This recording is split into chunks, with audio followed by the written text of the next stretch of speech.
Thanks very much for coming to tonight's opening session of the 33rd Greaves School.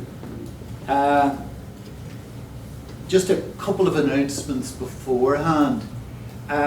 We've produced a pamphlet, two essays, lectures, one by Desmond Greaves and the other one by Padre O'Donnell on Liam Mellows, and they're for sale at the door at €3.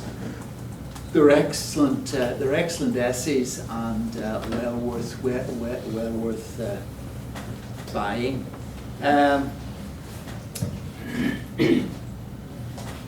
My name's Kevin McCurry, and for my sins, I'm the director of the school. And before handing over to the person who's going to chair tonight's session, there's obviously a change. There's a different chair. Karen Devine was to chair tonight's session, and unfortunately she's ill, quite seriously ill, and we wish her well. And Ray Bassett very, very generously stepped into her place and is going to chair tonight's session. And I'm going to say a bit more about Ray later on in these remarks. Now, tonight's session, the heading of the for the session is "In Defense of the Nation State."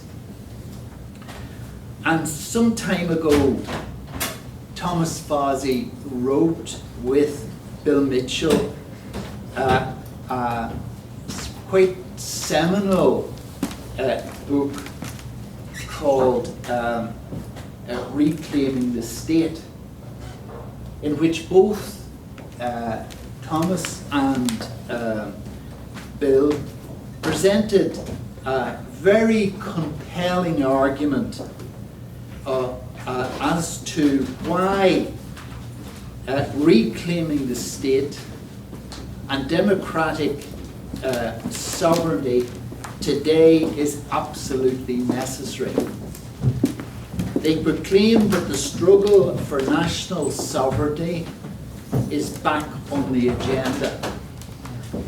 Thus, for the Irish context, the mainstream Republican objectives of Irish national democracy and sovereignty, far from being part of some political and intellectual backwater, in fact remains in the vanguard of the international struggle for human progress. And that's a message that the school and all over the years has tried to present. So we are pleased and happy that what Thomas is arguing, and which will be expanding tonight, is something that we have ourselves have tried to advance. The nation state remains the only vehicle for progressive change because it is the one alone that contains the resources for the democratic control of nation's economy and its finances. Now, Thomas is going to expand and much more than what I've said. So I just want to a few comments about Ray and why he is particularly equipped to be chairing tonight's session. The headline about Ray is a former senior Irish diplomat and participant in the Northern Peace process. And he served as Irish ambassador to Canada, Jamaica, and the Bahamas. But I think his claim that his most satisfying part of his work at that time was his participation in the Northern peace process up to and including the final negotiations. And the role that he played there has to be appreciated and remembered, and we certainly would do.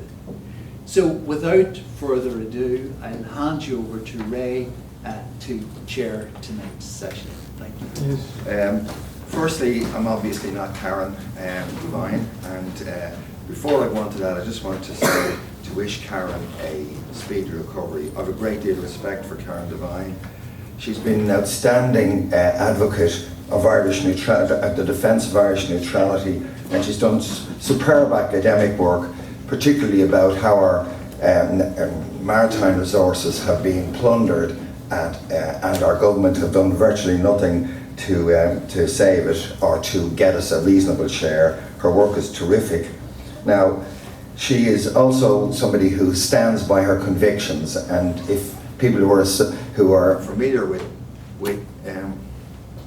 anyway, I particularly wanted to pay a tribute to Karen because, as I say, in Irish academia, the way you get on is essentially, the same as a lot of the public service, is to be a conformist. And Karen has always stood by her convictions and by her research, and she has shown up the groupthink of many people in the university sector. So I just want to put that in record, and it's a privilege.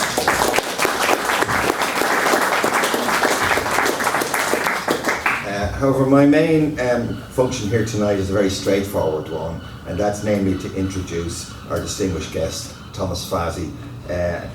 And it's one I do with a great deal of pleasure. And I commend the school on getting such a distinguished guest as your main speaker here this evening. Thomas is speaking on the topic of the defence of the nation state, and this is a very appropriate venue, obviously, for that speech. The former home of the Pearse family, where two of the sons, obviously Pádraig and Willie, were executed by the British authorities because of their activities and the promotion in the establishment of a nation state here on this island. It seems an awful pity that some of our present leaders seem hell-bent on the destruction of nation states in Europe, including our own, and to replace them by this new version of a member state of a larger grouping, neither totally sovereign nor totally part of a federation, a kind of halfway existence. Now, I've met Thomas before. We were both speakers at a conference at the LSE in London, organised by Peter Ramsey, on the issue of national sovereignty in the post-Brexit period. And my job was to talk about the implications for Ireland, and Thomas spoke on Italy, and I can tell you, we're in for a very good presentation tonight. He was probably the most impressive speaker at that conference. Like Kevin, I actually came across Thomas first as the co-author of the book, Reclaiming the State, A Progressive Vision of Sovereignty for a Post-Neoliberal World, which he co-authored with William Mitchell, which obviously made the case that the state is the greatest defender, the nation state is the greatest defender of, and really the only defender in the long run, of democratic values and democracy itself. His other work, one of his other works, because Thomas has a very long list of achievements after his name, The Battle for Europe, How an Elite Hijacked the Continent and how we can take it back, and that was published in 2014. These are very, very important works, and they're about issues which should be discussed in much greater detail and much more frequency throughout Europe. Thomas is, of course, known to a lot of people here as a regular contributor to Unheard, the British opinion and news website. The title of that site is very apt here in Ireland, as the media in this state is determined that those who don't agree with the official narrative shall remain as much as possible unheard. I must say, I would partly excuse the main morning paper in Belfast than the Irish News, which is better, not perfect or anything, at covering a range of views, particularly those who are against the government on issues such as joining NATO or slavishly following what all what Brussels want of this country. My friend Michael Clark, who's here tonight, is fond of calling our paper or record as the Ivy House Bulletin. And such is their ability to reproduce the views of my former employer, the Department of Foreign Affairs. There's a lot of truth in Michael's crib. And you know, we're getting such a partial view of the world. I've just come back from my son's wedding in Cairo, and there were 25 of us travelled out from Ireland, all with different backgrounds, including some who had originated in Poland. And one thing we all said when we were getting back towards the end, throughout our time there, and some spent up to a week and a half, 2 weeks, nobody saw a Ukrainian flag. Nobody saw any declaration. And it is clear that in the contest for influence in the BRICS, and of course Egypt is now joining the BRICS, the West, or Europe in particular, is losing influence. And that's virtually unreported in our local media. Thomas's article on how America controls Europe, which Tony Coughlin sent to me recently, is well worth a read. We need a real discussion in this state on our future, and on the future of whether we want to stay as a sovereign state, or whether we are prepared to slip without protest into this amorphous confederation that may be coming up. And particularly, this is important, particularly at a time when the government is seeking to outlaw a lot of free speech in what's known as the hate speech bill, which is a disguised attack on civil and political rights in this country. And it's taken our human rights people a long time to wake up and actually to read what's in that bill. Hopefully our Supreme Court will declare it unconstitutional in line what seems to be the freedom of speech parts of our Constitution. Therefore, events such as tonight are very important in stimulating debate.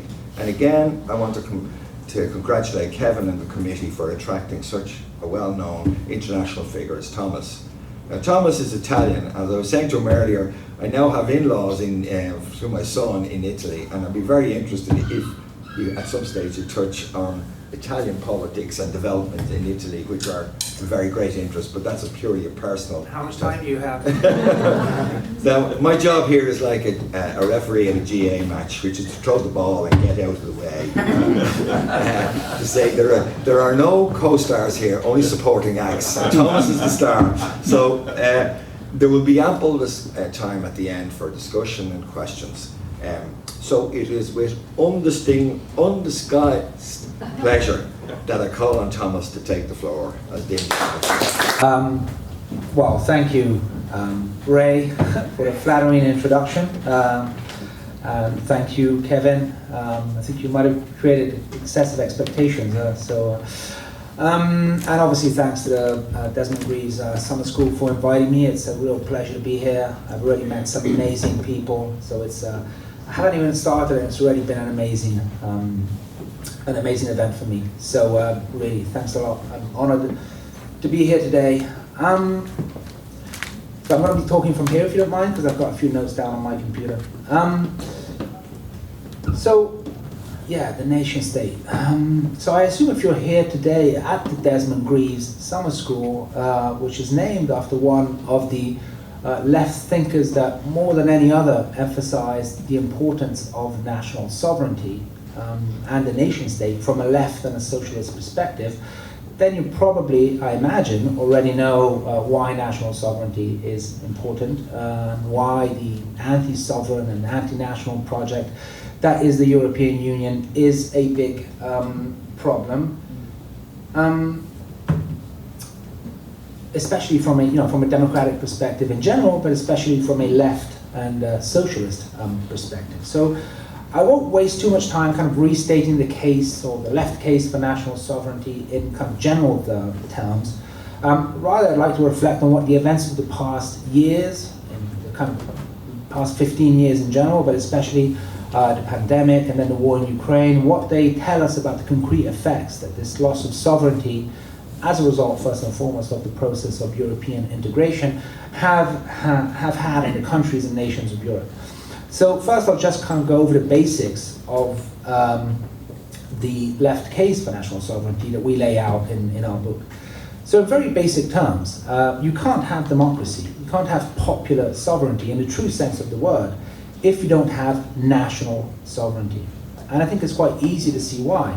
If by democracy we mean the ability of citizens to have a say on issues that really matter, to have a say on the political, social, and economic organization of society, on fundamental issues which affect the actual material living conditions of people, of workers, rather than simply limiting themselves to tinker the edges of policy, such as, for example, debating about what pronouns we should use in addressing our fellow citizens and things of the sort, well, then it goes without saying that the state within which the electoral democratic process takes place needs to have a certain degree of economic and especially monetary sovereignty.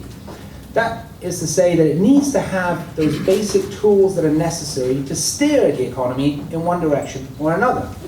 And those basic tools are the traditional tools of economic policy: fiscal policy, tax policy, exchange rate policy, but most of all, monetary policy. And that is the ability to issue one's own currency, which really kind of undergirds all the other tools of economic policy. And these are the tools from which every aspect of the economic and social organization of society depend from. They're the tools that allow a state to decide what economic policies it wants to pursue, what kind of employment policies, what kind of investment policies, what kind of industrial policies, what kind of welfare policies, etc., etc. Only if you have those tools can you actually choose, one model over another. Can you really influence economic policy in a substantive way? So now it follows that only if a nation is sovereign, is economically sovereign, only if it has these tools can citizens, theoretically at least, choose between different models of society by choosing one party's platform over another, by choosing a platform that proposes more welfare over one that proposes less welfare, by choosing one party that proposes pro-labor policies as opposed to one that proposes pro-business policies, etc., etc. On the other hand, if a state is not economically sovereign, if it doesn't have these basic economic policy tools because, say, it has ceded them to institutions outside of the state, and of course any reference to actually existing institutions is purely coincidental, then you can have the most formally democratic system in place, where you allow anyone that wants to run for elections to run, as many parties to participate in the electoral process with the most radical programs, no limits whatsoever. But it will be completely useless because whatever government gets into power will find itself lacking the kind of basic economic policy tools necessary to steer the economy and society in one direction or another. And it will have little choice but to go along with the status quo or the policies that are decided by those institutions that actually do control those tools. In our case, the supranational institutions of the European Union and first and foremost the European Central Bank. So the EU is a problem, but of course the Eurozone is the real problem. And that's because by joining the Euro, our countries have given up the fundamental plank, as I mentioned, of economic policy, the one that undergirds all the other tools, and that's the power to issue your own currency. As the late, great British economist Wynne Godley said in '92 when the UK was debating whether to join the Euro or not, he wrote one of the most insightful articles about the nature of the emerging monetary union. And he said, look, it would be a very bad idea for the UK to join the Euro because you've got to understand, if you lose or if you give up the power to issue your own currency, you effectively acquire the status of a local authority or a colony, Godley wrote. And he was right. In this context, democracy becomes largely a charade, an empty ritual which has hardly any impact on the substantive direction of policy, and that is the situation we find ourselves in the Eurozone. And so this will be a problem, or should be a problem, for any Democrat, small d Democrat, but it is or should be a problem especially for those of a left or socialist inclination. That is to say, for those that favor a high degree of public or collective control over the affairs of the market and the economy. I mean, if you're a radical, laissez-faire, free marketeer who believes that the government should stay out of the economy because you believe that markets are regulating or self-equilibrating, then you might view this lack of economic sovereignty as not a big problem. In fact, you might even view it as something positive. But if you're a leftist, if you're a socialist, so if you believe in a certain degree of collective control over the economy, then economic sovereignty becomes a fundamental precondition for political action. And in this sense, I think it's truly a shame that the European left has completely lost sight of this fundamental insight, instead embracing, with few exceptions, the anti-sovereign and therefore intrinsically anti-socialist project that is the European Union. But of course, this also has to do with the fact that the left has abandoned socialism more in general, but that's another story. But I think what's interesting is that this hasn't always been the case. There was a time when left parties, socialist and social democratic and Labour and communist parties in Europe used to get this, and left intellectuals too, as Greaves himself testifies. It makes me smile when people say that sovereignism is a right-wing or even a fascistic concept. Because my country, Italy, in my country, the most sovereignist party that's ever existed was the Italian Communist Party. The only party in Italian history to vote against every single European treaty, from the Treaty of Rome to 1957, all the way up to the Maastricht Treaty of '92. And they did so for a variety of reasons, but they did so because they openly said so, also because they understood the fundamental link between popular sovereignty, social democracy, and national sovereignty. They understood that sovereignty within the state, so the sovereignty of the people, can only exist when there is the sovereignty of the state itself. So that they understood the fundamental link between these two forms of sovereignty.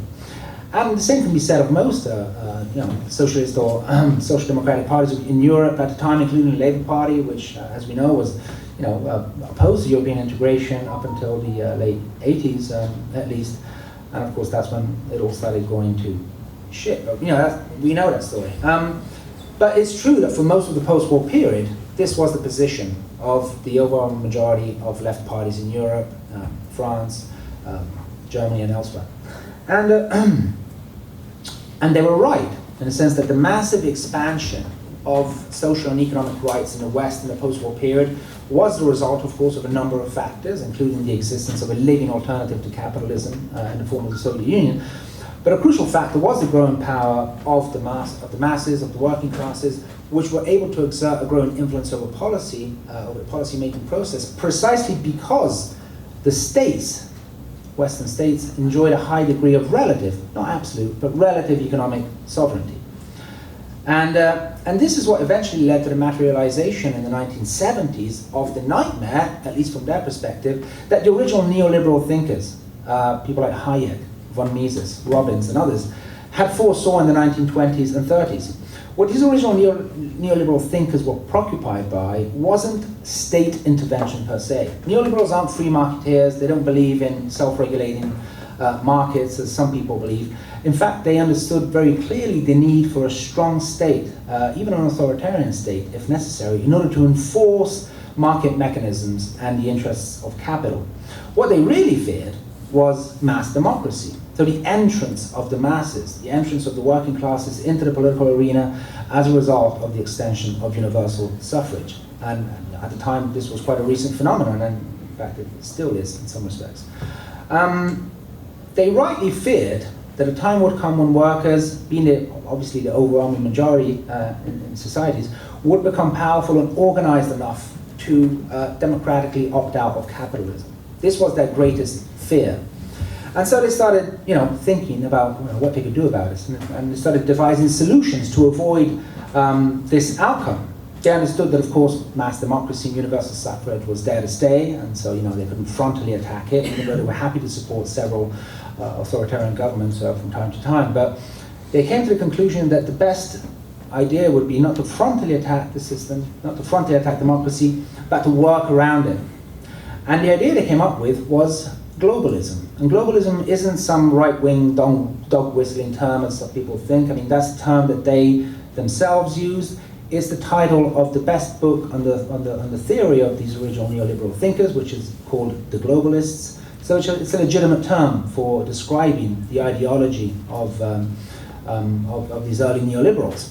And so the idea, in line with the kind of profoundly anti-democratic tradition of liberal thought, was to keep in place the formal elements of democracy, elections, universal suffrage, etc., while at the same time insulating the economic decision-making process from democratic control.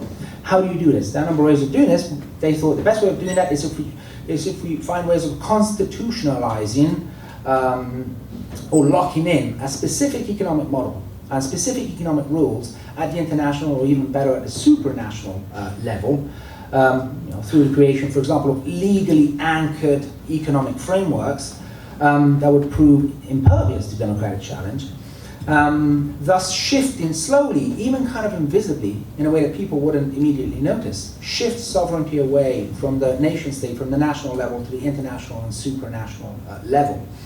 Obviously with the ultimate aim of limiting the ability of citizens to directly influence economic policy through the electoral process.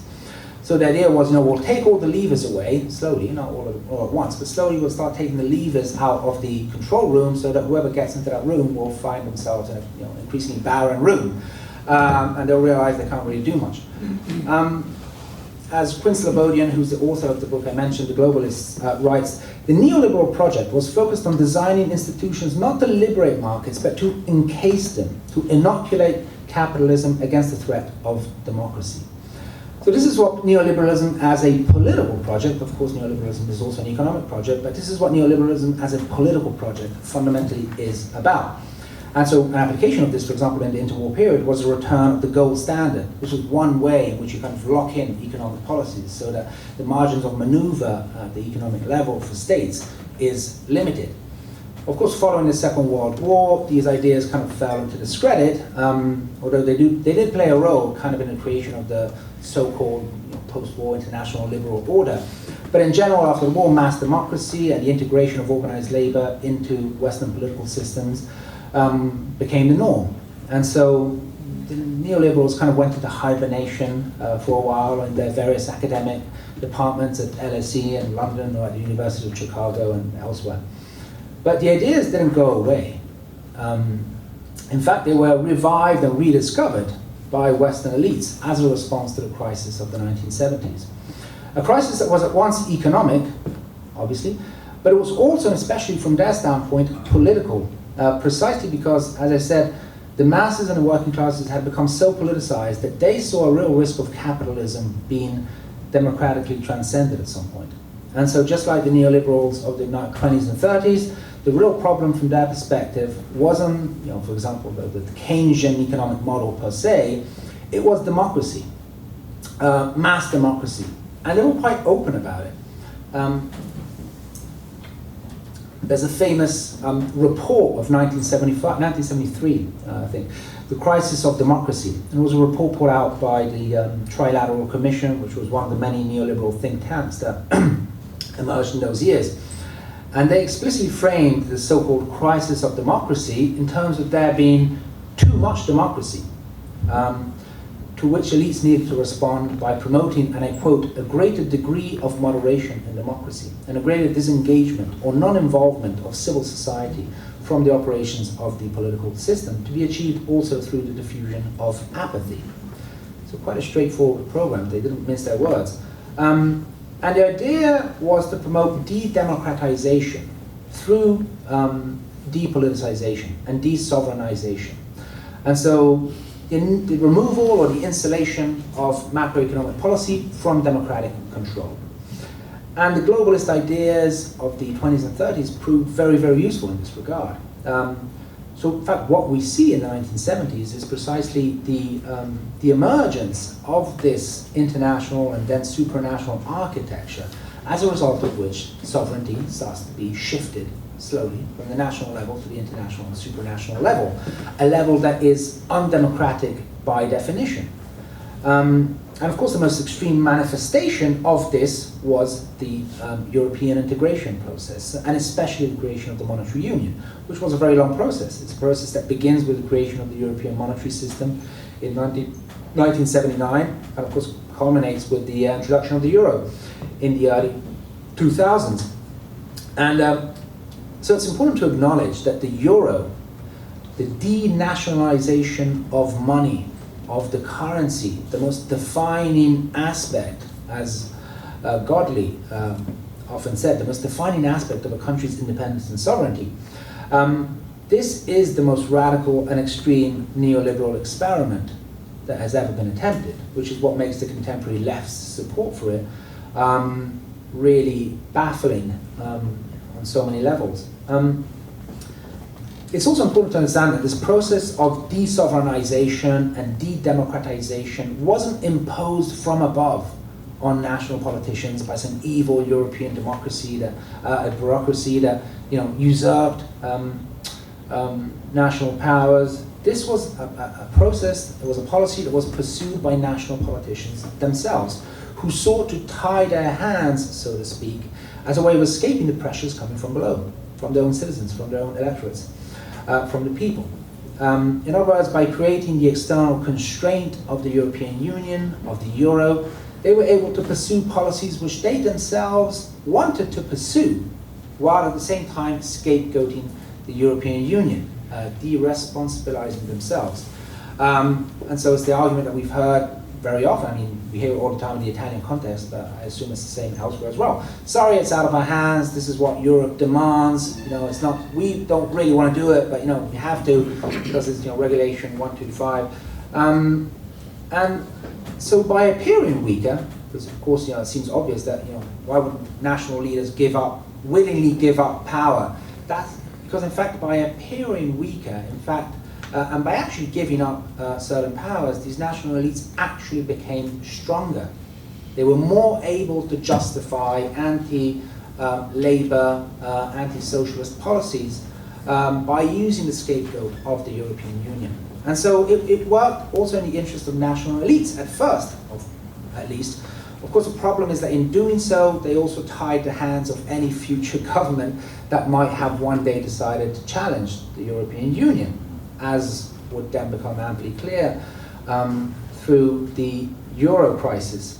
Another point to understand is that this process of de-sovereignization doesn't necessarily involve a weakening of state apparatuses as such. And as I said, the neoliberals understood this well. They understood that capitalism requires a strong, even an authoritarian state in order to enforce market mechanisms, in order to enforce the rule of capital. And in the European case, states are obviously needed, for example, to materially implement the policies decided at the European level, at the supranational level, to police workers and so on and so forth. And so even within neoliberalism, the state doesn't disappear. It remains absolutely central. It's just that it becomes unanchored from democracy, from popular will, and states increasingly become just tools at the service of the interests of big capital. And I think the various crises that we've gone through over the past 15 years, the euro crisis, the pandemic, the war in Ukraine, they exemplify these points very well. So the euro crisis really showed the extent to which the EU exercises control over European states. That was, of course, true even before the euro crisis. The euro crisis just made it apparent. We saw it here in Ireland when the ECB essentially forced the government first to bail out the banks at the taxpayers' expense, and then to enter into a bailout with the troika, which included very strict conditionalities in terms of budget cuts, and you know that all too well. We saw it in Greece when the ECB went as far as effectively shutting down the country's banking system, a completely unprecedented move in history as far as I know. Just in order to get the Syriza government, which had been elected on a precise mandate of overturning the EU dictated austerity policies, just to get the Syriza government to heel, and just to essentially ended up forcing it to make a complete U-turn, despite even a referendum upholding kind of the electoral mandate, essentially forcing it to surrender to the European Union and embrace the economic status quo.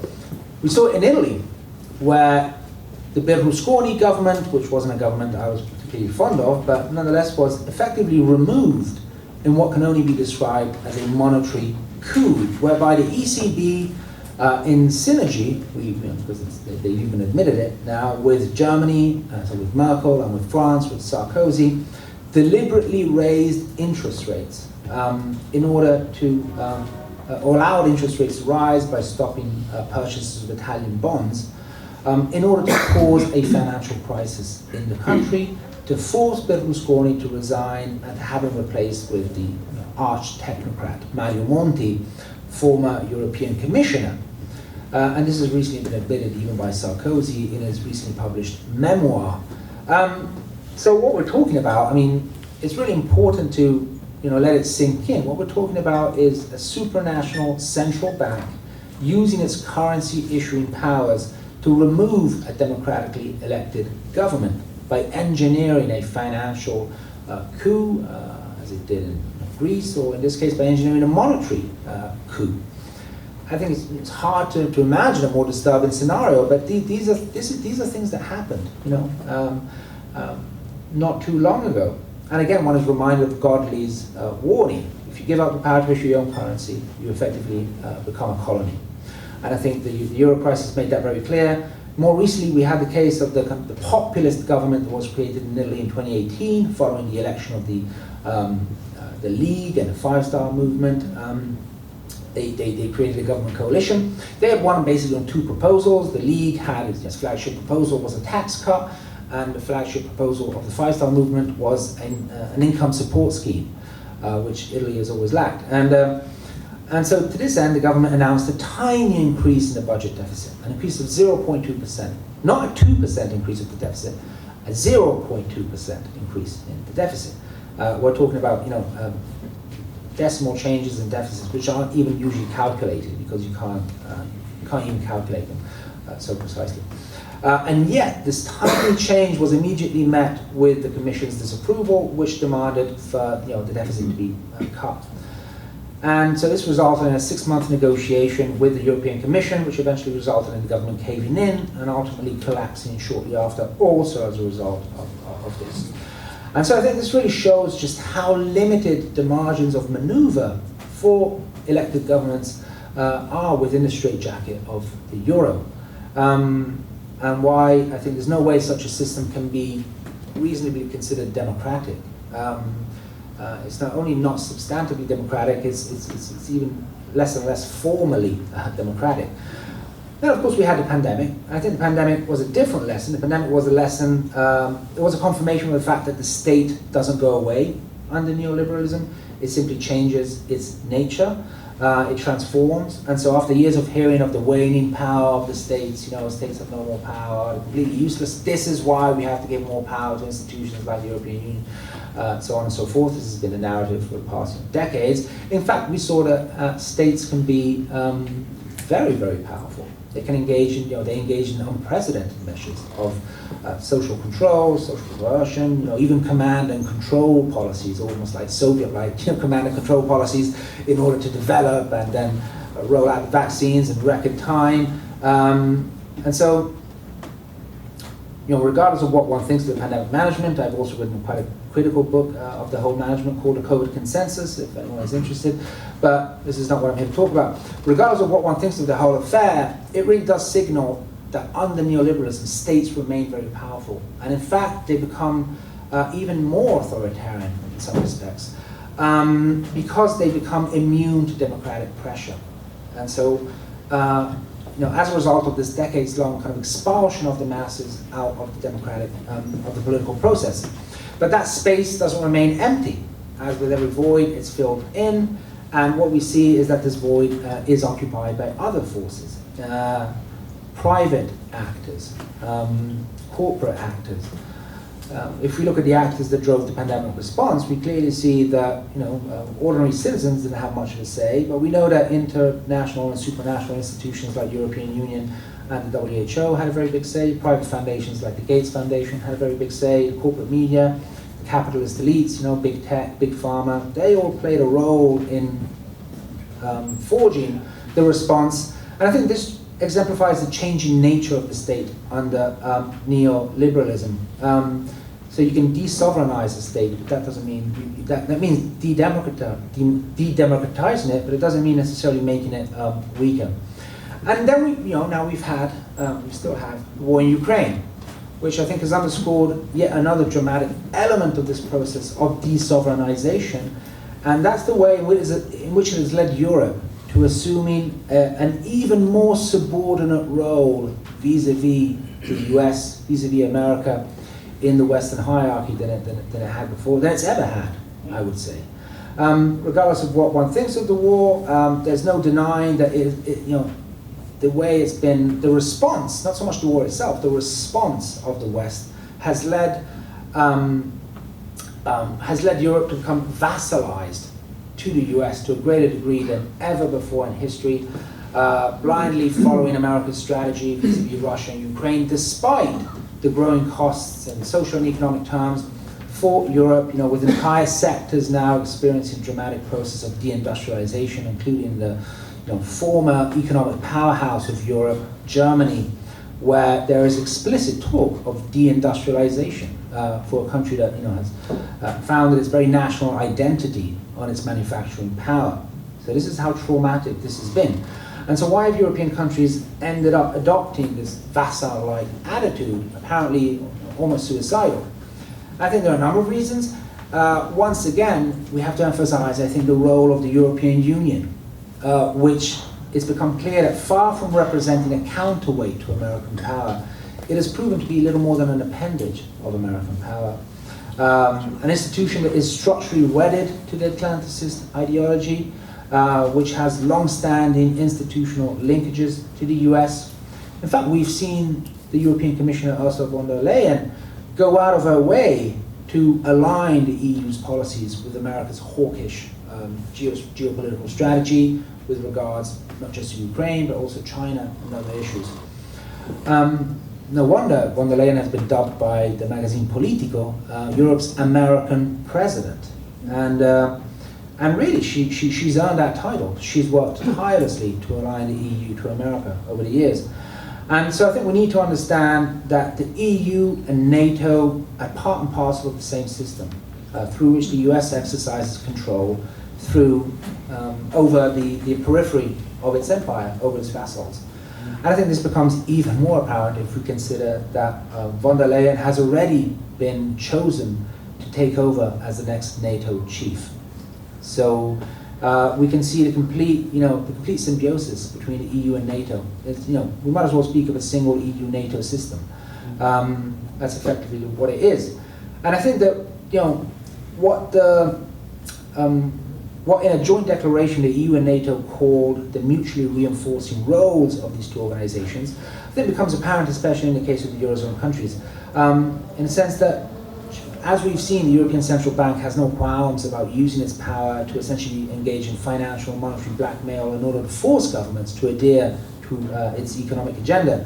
And I think it's not too much of a stretch to posit that those same pressures would be applied even to a country that were to attempt to openly defy NATO policy, especially vis-a-vis Russia and Ukraine. And I think it's not a coincidence that the only EU NATO country that has really dared to defy the EU and the NATO's policies over Ukraine is Hungary, which is not in the euro.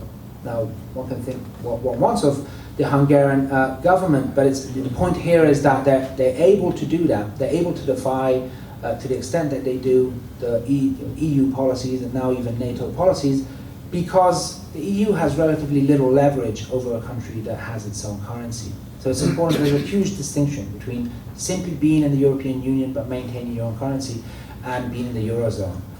But there's also, I think, a more subtle consequence of de-sovereignization, and that's the way in which it has engendered an increasingly infantilized political class by largely delegating the management of their country's economic and foreign policies for decades now to the EU and NATO and other supranational institutions. This has created a situation where European politicians have become really unaccustomed to and increasingly unable to engage in high-stake politics in politics with a capital P, because they just acted as middle managers for so long. Because the big decisions, the important decisions, were taken elsewhere, and down the line, as the genes just kept getting poorer and poorer, and so now you end up with someone like Scholz, the leader of the most important European country, Germany, acting like someone who's completely at a loss as to what to do, openly mocked as Biden's lapdog. And I think this is, and of course, the same can be said in a number of countries. There's, of course, there are a number of elements why politicians act the way they do. There are financial and rewards of other kinds for following the prescribed line. A lot of these politicians know that if they do as they're told, then they will find a lucrative job, either in the European institutions or in some private sector. In some big bank, European commissioners tend to go to banks after they've finished working there. Depending on what role you have, then they'll place you somewhere. But in general, I think there's also the fact that these politicians really lack the intellectual and political ability to maneuver their countries in such a in a context in which we're back into very high stake politics. Politics couldn't be more dangerous than they are now, as we face the potential prospect of a nuclear war, and they're completely unable to engage. They're terrified of having to do real politics, politics with such high stakes, and this makes them easy to manipulate. And so I think this is one maybe of the most pernicious consequences of this process of the depoliticization and desovereignization, just the way it's impoverished European political classes. And so I think in general it's important to tie together the struggle against the European Union and the struggle against NATO. As I said, I think they should be viewed as a single system. Now more than ever, those institutions, I think, have revealed themselves for how dangerous they are. And so, one would hope that the current crisis might provide the occasion for the emergence of a new pro-sovereignty, pro-democracy, pro-peace movement. At the moment, we're not seeing much of that. In fact, we see pro-democracy, pro-independence, even pro-peace movements in retreat everywhere in Europe. This has to do with this, I think, wider process of depoliticization as well. They've, as the 1975 report from the Trilateral Commission said, we have to make people apathetic. Or they might have been a bit too successful in making people apathetic. And of course, we're all suffering as a result of that. The complete disengagement of people from the political process isn't just a result of new changes in the emergence of new technologies and so on and so forth, as we often hear. I mean, of course, all of that played a role, but this has also been the result of a deliberate process of depoliticization. They wanted to make people apathetic. They wanted to expel people from the political process, and now this is the result. The situation we find ourselves in is one in which our societies can't muster the energy to respond to these massive crises that we're facing. And so this is the negative side of the story. But I think if we widen our gaze beyond the borders of the West, which is revealing itself to be a relatively small island in the world, then I think one's view might change, and I think the global context might offer reasons to be optimistic. If we look beyond the borders of the West, we see that countries everywhere in the global South are starting to assert and to stand up for their sovereignty, for their independence, and to challenge the kind of Western-led global order. So while the pro-sovereignty and pro-democracy and pro-independence movements are all in retreat in the West, they're massively on the rise everywhere else. And I think this is potentially a positive evolution, and I think it represents, again, potentially a great opportunity also for Western countries wishing to assert their sovereignty as well. The emergence of this multipolar order, I think, opens up new windows. So, potentially, I think the space could be there to relaunch these movements. I mean, there's really no reason to remain under America's heel when the rest of the world is already building a new kind of post-Western international order, is already challenging. So much weaker countries than our countries are challenging American hegemony everywhere in the world. And we, for the time being, don't seem to be able to do it in our own countries. But I think the global context does give us reasons to be optimistic. I think this is a global wave. Some have even termed it kind of a new decolonization movement. And to the extent that we need to decolonize ourselves in Europe as well, I think this could also be, amidst the tragedy, I think this also offers some reason to be optimistic about the future. Thank you. Thank you, Thomas. It's always good to end on an optimistic note. Yes, a lot of what you said have echoes here. I've always said from my own experience that a big factor in this, which is like the public are aware of it, but is the actual benefits for individuals inside the higher levels of the public service, whether political or on the civil service side, to row in with this. Why do they pay people in Brussels so much extra than national civil servants? I remember at a meeting I use the term senior civil servants. I put forward a proposal that anybody who negotiated with the European Union should be barred for 5 years from taking a job.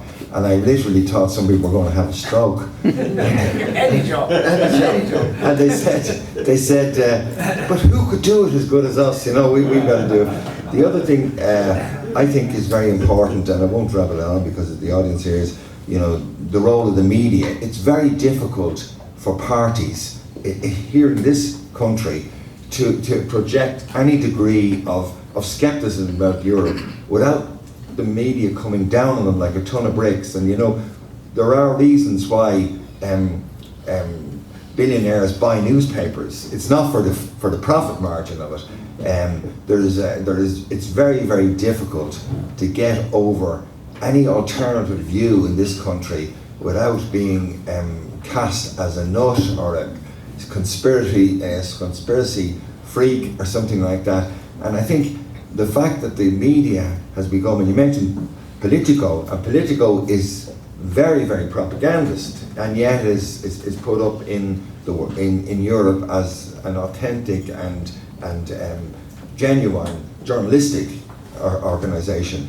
But a lot of what you said, rings true in this country as well. So I'll shut up at this stage and I'll take a number of questions. You can answer them individually, or if there's a group of them, we can group them together. So I'd like to open the floor to questions. So this man here.